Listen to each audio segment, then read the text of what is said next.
Hello बच्चों, आज हम पढ़ेंगे इम्पीरियल हाउस होल्ड। ठीक है, हम लोग क्या पढ़ रहे, किंग एंड क्रॉनिकल्स। क्लास 12 का है, थीम 9। ठीक है, हम लोग ने इसके पहले ये सब पढ़ लिया था। देखो, नज़र, पेशकश, ये सब पढ़ लिया था। ठीक है, फिर थॉमस रॉय डिसअपॉइंटेड हो गया था। ठीक है, ये सब हम लोग ने पढ़ लिया था। अब हम पढ़ेंगे imperial household. Imperial Mughal empire में जो इम्पीरियल हाउस होल्ड कैसा था। ठीक है, तो सिंपल सा एक टर्म यूज़ किया गया, हरेम। हरेम वर्ड यूज़ किया गया है इम्पीरियल हाउस होल्ड के लिए। ठीक है, the term harem is frequently use to refer the domestic world of the Mughal. तो मुगल के डोमेस्टिक वर्ल्ड के लिए हरेम यूज़ किया गया है, मतलब जो हाउस है उसको हरेम बोला गया है। ठीक है, अब देखो, मुगल एम्परर पता है पॉलीगैमस लोग थे। इन लोग बहुत सारे वाइफ रखते थे।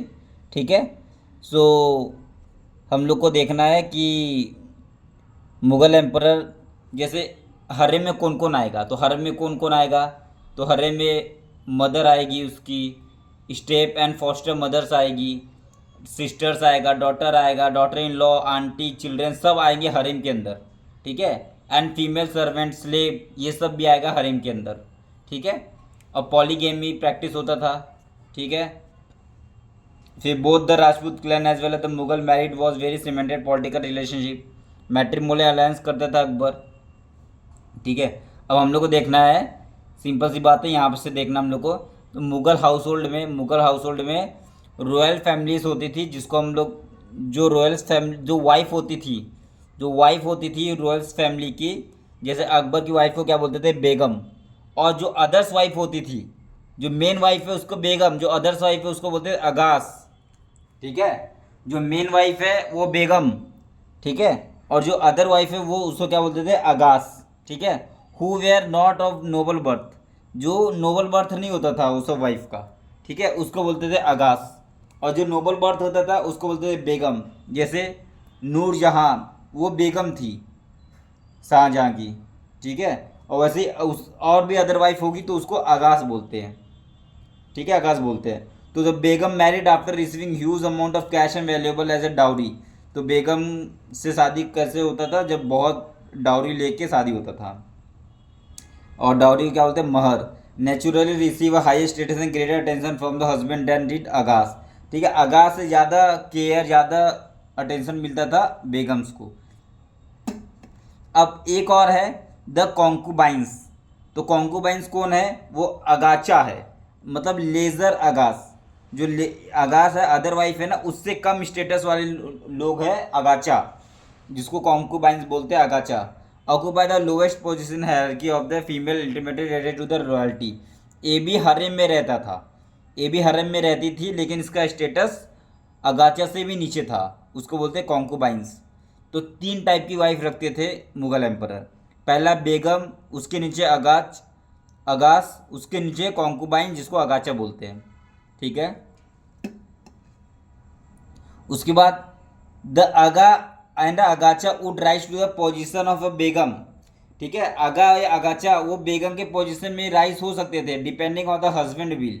अगर हस्बैंड को लगा इसको बेगम बना देना चाहिए, तब उस केस में वो आगा या आगाचा, दोनों हस्बैंड बेगम बन सकते थे। And provided he did not already have four wife. ठीक है, और ये होता था already that he did not already have four wife, चार वाइफ से ज़्यादा नहीं होना चाहिए, ऐसा रूल था वहाँ पे। लव मदर रूट तो है ही है। तो इस तरीके से चल रहा था। अब देखो, अपार्ट फ्रॉम द वाइफ, अब वाइफ को छोड़ के बहुत सारे मेल एंड फीमेल स्लेव भी थे मुगल हाउस होल्ड में। बहुत सारे मेल और फीमेल भी थे मुगल हाउस होल्ड में। The task they perform varied from the most mundane to those requiring skill, tact and intelligence. तो स्लेव इन्यूच, एक है स्लेव इन्यूच, यूनच, उसको क्या बोला गया है, ख्वाजा सारा। ठीक है, ख्वाजा सारा। स्लेव इन्यूच जो थे वो khwaja sara move between the external and internal life of the हाउस होल्ड एज गार्ड। ठीक है, इंटरनल लाइफ एंड द हाउस होल्ड as a guard, servant and also agent of for human dealing in commerce. तो ये पूरा एक्सटर्नल और इंटरनल लाइफ देखते थे हाउस होल्ड का, जैसे कि गार्ड करते थे, सर्वेंट थे। ठीक है, ये सब स्लेव, उसका क्या नाम है, ख्वाजा सारा, स्लेव इनच। ठीक है, ये सब हाउस होल्ड का गार्ड करते थे, हाउस होल्ड को गार्ड करते थे, सर्वेंट थे ये, और agent for women dealing in commerce, जो भी वुमेन जो कॉमर्स में है, ट्रेड में है, उसको उसका एजेंट थे ये सब लोग, ठीक है। After Nur Jahan Mughal queen and the princess began to control significant financial resource. अब नूरजहाँ के बाद बहुत सारे क्वींस और प्रिंसेस आए, उन लोग ने फाइनेंशियल रिसोर्स को कंट्रोल किया। जैसे जैसे जैसे नूरजहाँ ने पूरा पॉलिटिक्स को कंट्रोल करके रखा था ना जहांगीर के टाइम, तो वैसे ही पहले तो नूरजहाँ ने कंट्रोल किया फाइनेंशियल रिसोर्स को, to control the financial resource. अब नूरजहाँ के बाद और कौन कौन सी वुमेन थी जिसने कंट्रोल करके रखा था, तो शाहजहाँ की डॉटर थी जहानारा, ठीक है। शाहजहाँ की कौन थी, बेटी थी जहानारा, और ये जहानारा ही लिखी थी क्या, मुनिस अल अरवा बुक, ठीक है। तो शाहजहाँ की डॉटर जहानारा और रोशन आरा, इन लोग को भी हाई स्टेटस मिलता था, और इन लोग को स्टेटस मनसबदार का मिलता था। Annual income option equal to that of high imperial mansabdar, ठीक है, इतना ज़्यादा पैसे मिलता था इनको। और ये भी हाउस होल्ड में बड़े बड़े डिसीजन लेती थी। जैसा अभी हम लोग ने पीछे पढ़ा था इसके पहले वाले लेक्चर में, कि जब शादी हो रहा था दरा सिकों का, तो जाना आरा ने 6 लाख रुपए डोनेट किया था, ठीक है, उड़ाए थे शादी में, ठीक है। तो जाना आरा in addition receive revenue port from the port of Surat. तो बताओ जाना आरा को रेवेन्यू मिलता था किससे, पोर्ट सिटी ऑफ सूरत से। जितना भी ओवरसी ट्रेड होगा सूरत से सारा पैसा जाना आरा के पास जाता था, ठीक है। फिर control over resource enable important women of the Mughal household to commission building and gardens. और बहुत सारा बिल्डिंग गार्डन सब बनाया, और जहानारा ने पार्टिसिपेट किया था in the architecture structure of Shah Jahan new capital Shahjahanabad. तो जहानारा ने बहुत सारा आर्किटेक्चरल प्रोजेक्ट बनाया, और उसमें से शाहजहानाबाद जो दिल्ली का है उसमें भी पार्टिसिपेट किया था जहानारा ने बनाने के लिए, ठीक है। Among this was a imposing double storey caravan sarai with the courtyard and garden. और बाजार ऑफ चांदनी चौक, जो बाजार ऑफ चांदनी चौक है, the throwing centre of the Shahjahanabad was a design by Jahanara. तो जो बाजार है चांदनी चौक का, उसको किसने डिजाइन किया था, जहानारा ने डिजाइन किया था उस टाइम, ठीक है। और थ्रोविंग सेंटर ऑफ जहानाबाद के नाम से फेमस हुआ। मतलब थ्रोविंग मतलब होता है बहुत सारे सामान वहाँ पे मिल रहे हैं ऐसे खुला खुला, ठीक है, पूरा मार्केट भरा हुआ सामान से। तो bazaar of Chandni Chowk the thriving centre of the Jahanabad Shahjahanabad, वह डिजाइन बाय द जहानारा। अब an interesting book giving us glimpse into the domestic world of the Mughal जो गुलबदन बेगम है, उसने एक बुक लिखा था हुमायूं नामा। उसमें भी बहुत सारा डोमेस्टिक वर्ल्ड का हम लोग को इन्फॉर्मेशन मिलता है, ठीक है। गुलबदन बेगम कौन है, गुलबदन बेगम हुमायूं की सिस्टर है, हुमायूं की सिस्टर है, मतलब बाबर की बेटी थी ये गुलबदन बेगम, उसने लिखा था हुमायूं नामा, ठीक है। And Gulbadan was the daughter of the Babur, Humayun sister and Akbar aunt, ठीक है। तो गुलबदन वो टर्किश इसमें लिखती थी, और इसमें पूरा domestic world of the Mughal के बारे में लिखा, हाउस होल्ड के बारे में पूरा लिखा हुआ है, ठीक है। तो देखो Gulbadan wrote was not eulogy of the Mughal emperor, rather she described in great detail the conflict and tension among the princess and the king, the importance of mediating role of elderly women, resolving some। कभी कुछ conflict हो गया तो elderly जो women है वो conflict को solve करती थी। तो ये सब गुलबदन बेगम अपने बुक में लिखी हुई है, ठीक है। और ये डायग्राम में पूरा दिखाया हुआ है, ये डायग्राम देख रहे हो, इसमें पूरा दिखाया हुआ है कैसे birth place of prince Salim at Fatehpur Sikri. Fatehpur Sikri में जब प्रिंस सलीम का बर्थ हुआ था, जहांगीर का बर्थ हुआ था, तब ये पूरा का दिखाया। और ये कहाँ से लिया है, अकबरनामा से लिया है, ठीक है। अब इम्पेरियल ऑफिशियल्स में हम लोग क्या पढ़ेंगे, मुगल जो क्रॉनिकल था, स्पेशली अकबरनामा है begin vision of emperor in which agent rest among almost slowly in the with in the, ठीक है। तो इसमें हम लोग को ज़्यादा नहीं पढ़ना। इसमें देखो दो ऑफिसर जो होते थे ना, जो officer corps of the Mughal, वो describe as the bucket of flower, ठीक है। उसको ऑफिसर कॉर्प जो होते थे मुगल के, उनको बोलते थे बकेट ऑफ फ्लावर, गुलदस्ता टुगेदर। क्यों, क्योंकि ये लॉयल्टी किससे बना के रखे थे, एम्परर से, held together by the loyalty with the emperor, ठीक है। और Akbar imperial services Turani and Irani nobles are present from the earliest phase of carving. तो अकबर के टाइम पे इम्पीरियल सर्विस में तुरानीस लोग थे और ईरानीस लोग नोबल्स भी थे। देखो ईरानीस नोबल रहेंगे क्योंकि नूरजहाँ जो थी ना वो ईरान की थी, इसलिए ईरानीस नोबल तो रहेंगे ही रहेंगे, ठीक है। और तुरानीस लोग भी थे, अफगानीस नोबल्स भी थे। कहाँ पे? मुग़ल एम्परर के टाइम। अब देखो इसमें बहुत अच्छा डिस्क्रिप्शन दिया हुआ है कि मुग़ल में नोबल्स कौन कौन थे। तो एक चंद्रभान ब्राह्म बारहमन, ठीक है, चंद्रभान बारहमन ब्रह्मन ने एक बुक लिखा है जिसका नाम है चार चमन, ठीक है। चंद्रभान ब्रह्मन बारहमन बारहमन चांद्रभान बारहमन, ब्रह्मन नहीं है, बारहमन बारहमन, ठीक है। चा चंद्रभान चंद्रभान चंद्रभान बारहमन एक बुक लिखा है चार चमन, जिसमें उसने मुगल नॉबिलिटी के बारे में पूरा लिखा हुआ है, ठीक है। चार चमन मतलब फोर गार्डन। तो during the reign of Shah Jahan उसने लिखा है बहुत सारे पीपल थे, अरब से, ईरानियन से, टर्क से, तजिक से, कुर्द से, ततर से, रशियन से, अबिसिनियन से, ये सब कौन थे। और एंड फ्रॉम मेनी कंट्रीज जैसे तुर्की, Egypt, Syria, Iraq, Arabia, Iran, Khurasan, Turan, और बहुत सारे डिफरेंट ग्रुप के पीपल थे। ये सब क्या थे? ये इंपीरियल कोर्ट में जॉब करते थे, ये सब नोबल थे, लोग थे, ठीक है। For example Bukhari Sayyid of genuine lineage Shaikhzadas with the noble ancestry Afghan tribe such as Lodhi, Rohilla, Yusuf Shahi, ये सब लोग भी नोबलिटी में आते थे और ये सब मुगल एम्पायर में काम करते थे। द कास्ट ऑफ राजपूत हुए एड्रेस राणा, राजस, राव, रयंस, राठौर, सिसोदिया, कचवास, हदा, गौर, चौहान, पनवार, बदूरिया, सोलंकी, बुंदेला, शेखावत, ये सारे ट्राइब्स भी मुगल एम्पायर में जॉब करते थे। Gakkhar, Khokhar, Baluchi and other who wielded swords and mansab from 100 to 7,000 इतने लोग थे। और लोग बहुत सारे जैसे कर्नाटका, बंगाल, आसाम, उदयपुर, श्रीनगर, कुमाऊं, ऐसे बहुत सारे, तिब्बत, किश्तवाड़ कहाँ है? जम्मू कश्मीर में। तो ऐसे बहुत सारे लोग काम करते थे मुगल नोबिलिटी के अंदर, ठीक है। अब देखो शेख ज़्यादा कौन? जो इंडियन मुस्लिम को हम लोग बोलते हैं शेख ज़्यादा, ठीक है। अब दो रूलिंग ग्रुप है जो बहुत इंपॉर्टेंट है, ठीक है। पहला है द राजपूत और दूसरा है शेख ज़्यादा जो इंडियन मुस्लिम है। तो two ruling group of Indian origin enter the imperial service from 1560 onward. जब 1560 आया तो उसके ऑनवर्ड दो important ruling group of Indian origin, जो पहला था राजपूत और दूसरा था इंडियन मुस्लिम, जिसको बोलते थे शेख जादास। इन लोग इंपीरियल सर्विस में घुसे और काम करना चालू किए 1560 से, ठीक है। क्योंकि अकबर अब बनाएगा इनके साथ क्या? Matrimonial alliance.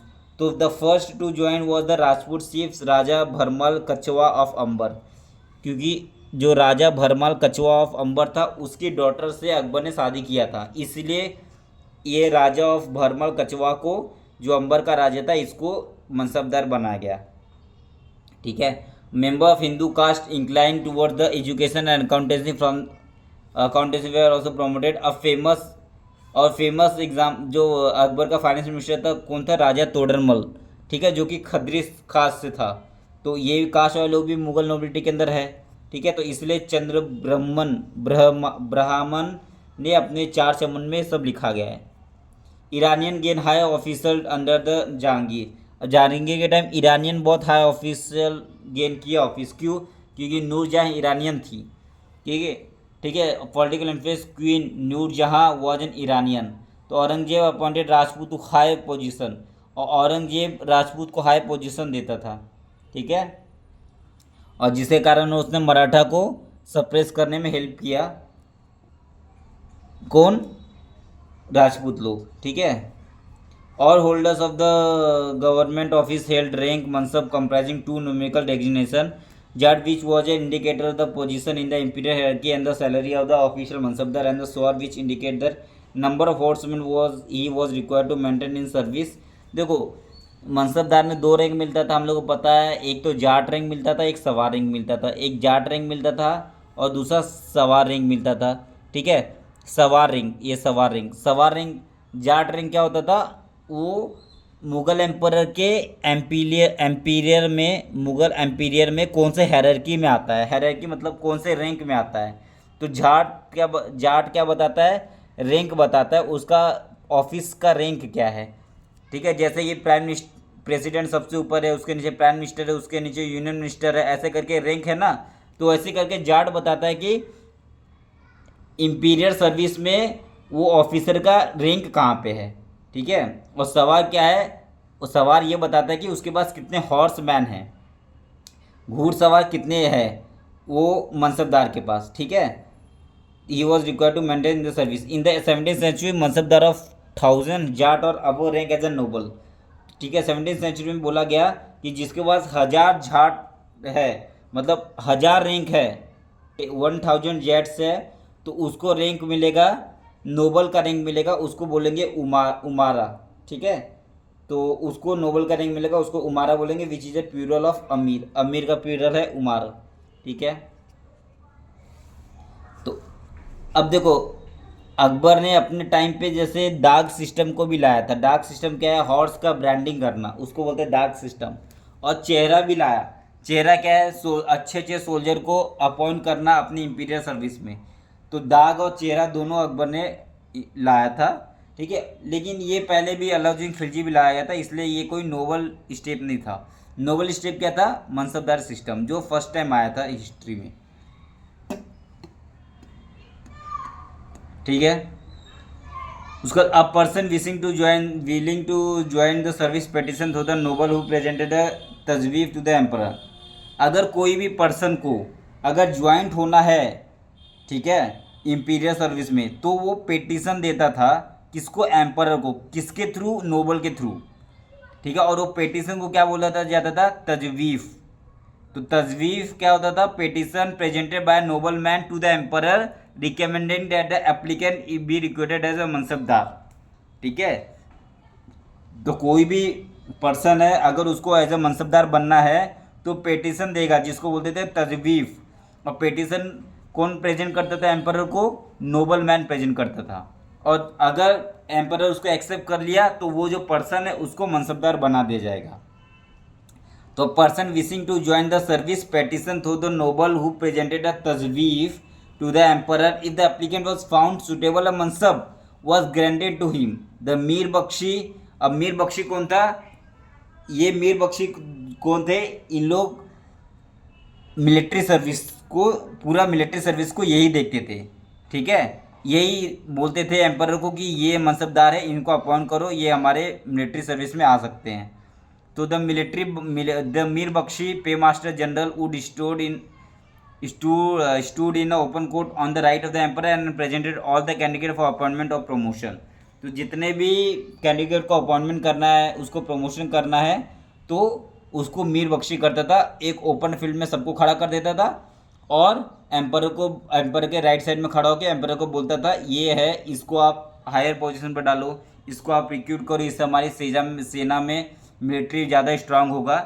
इस तरीके से मिलिट्री को अपॉइंट करने का काम था मीर बख्शी का। अपॉइंट तो करेगा अकबर, ठीक है, अपॉइंट करेगा अकबर, लेकिन मीर बख्शी उसको रिकमेंडेड करेगा कि इसको आप अपॉइंट करो, इससे हमारा मिलिट्री स्ट्रांग होगा। समझे। While is office prepared order bearing is seal and signature. और मीर बख्शी का ऑफिस का काम करता था बियरिंग हिज सील और सिग्नेचर बनाता था, और as well as those of the emperor, और वहाँ पे सी लगा के मनसबदार बना देता था। ठीक है, उसको मिलिट्री में भर्ती कर लेता था। So there are two other important minister at the centre. और सेंटर में और दो इंपॉर्टेंट मिनिस्टर थे, एक का नाम है दीवानी आला। अब दीवानी आला कौन होता था, फाइनेंस मिनिस्टर होते थे।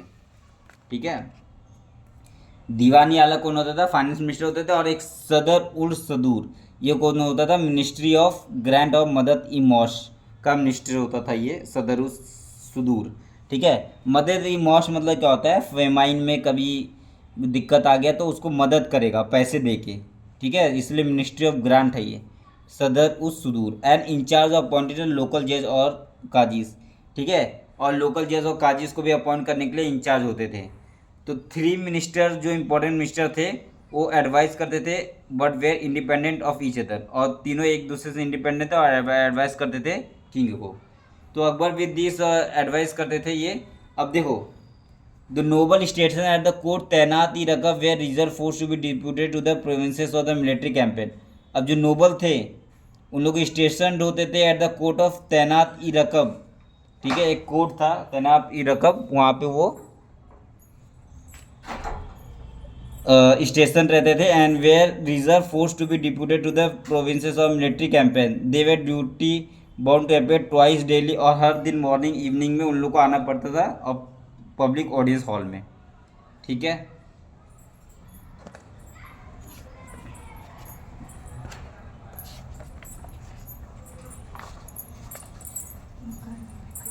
अब इसके अब इसके बाद जो है इंफॉर्मेशन द एम्पायर, ये हम नेक्स्ट वीडियो में इसको कंटिन्यू करेंगे। इंफॉर्मेशन द एम्पायर को नेक्स्ट वीडियो में इसको कंटिन्यू करेंगे। Okay, thank you.